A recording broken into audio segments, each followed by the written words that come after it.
Woof. We have some stuff to talk about.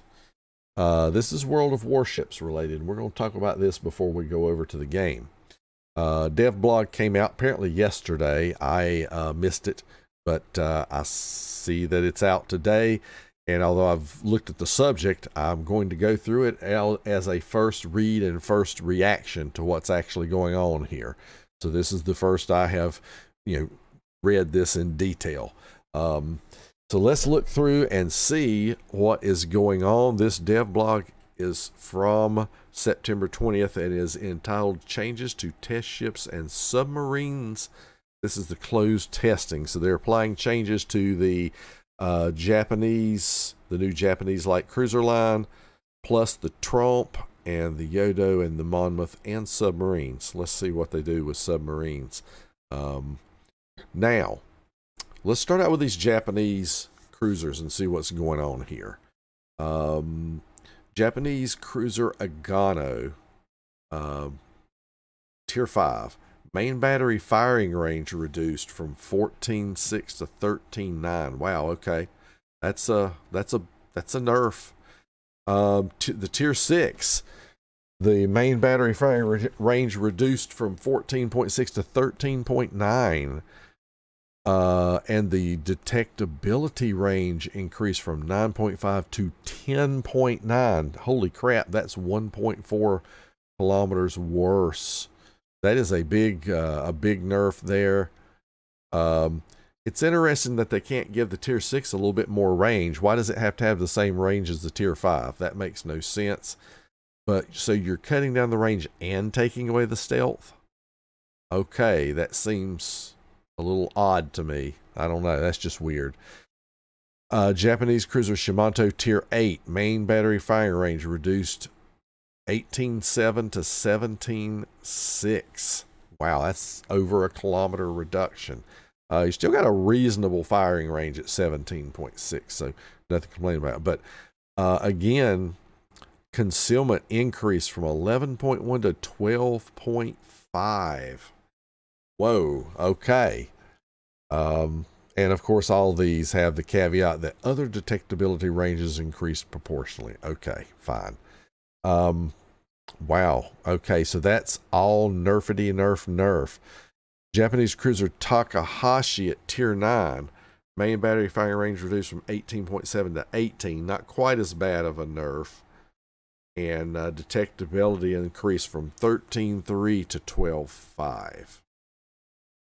Okay, so that's a lot of good sized nerfs. I mean, I thought the Japanese thing was supposed to be along the lines of stealth to disengage, and maybe the stealth is not that bad at those labels or that actual thing. Let me do a quick, if I can get the phone to come up here, do a quick calculation, because I want to see what kind of concealment we're talking about. So the Tier 6 one,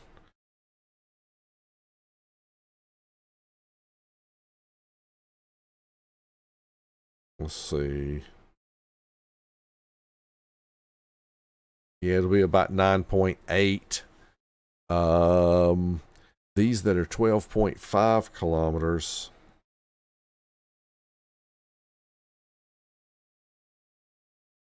would be about 10.1. I mean, it's not the end of the world, but it certainly takes a huge bite out of their concealment. Apparently somebody at Wargaming decided that was too good of a concealment. Let's skip over the Tromp for now and go down to the Japanese Tier 10 cruiser, the Yoda. Main battery reload time reduced from 14 to 12.5. That is that's just barely over 10%. That's pretty significant. Very interesting. Why no changes to the detectability or range on the Yodo? I don't know if I understand that. Why would they be nerfing the crap out of the lower tiers and buffing the upper tier? I mean, if I didn't know better, well, and I don't actually know better, but it almost seems like they're adding some level of suck into the lower tiers to entice people to get to the higher tier quicker by spending money or gambling on it when it's in pre-release. I hope that's not the case. I really do. But oh boy, that is suspect there, because that's just weird. So much remains to be seen. We will see what happens if any other changes are made down the road. So let's get on to, I don't want to dwell on it long, but let's get to Dutch Destroyer Tromp Tier 10. Ship that started out with just, you know, strange stats. Now they've been tweaking it 2 or 3 times. Now the main battery reload time is going from 6.5 to 5.5 seconds. And the they increased the pin of the HE shell, so apparently they were underperforming. That's interesting.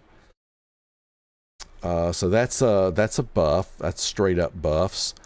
British cruiser Monmouth at Tier 10 fixed a bug in the ship's parameters for the AP shell fuse delay to go from 0.005 to 0.033.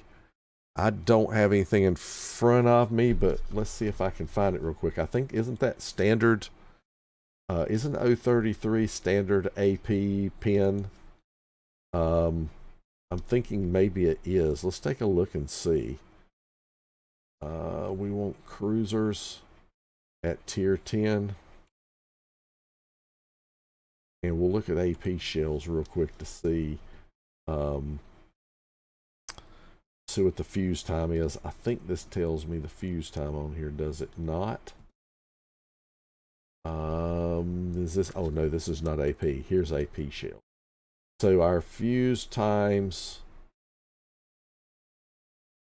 0.033 is the normal fuse times.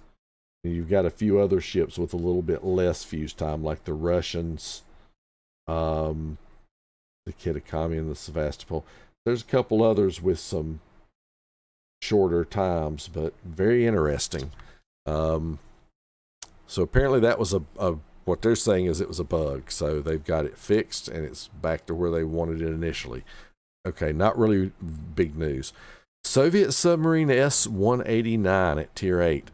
Prep time for the submarine surveillance consumable reduced from 300 to 290 seconds. Whatever. I don't even know nor care about subs at this point. Then American, British, and German submarines.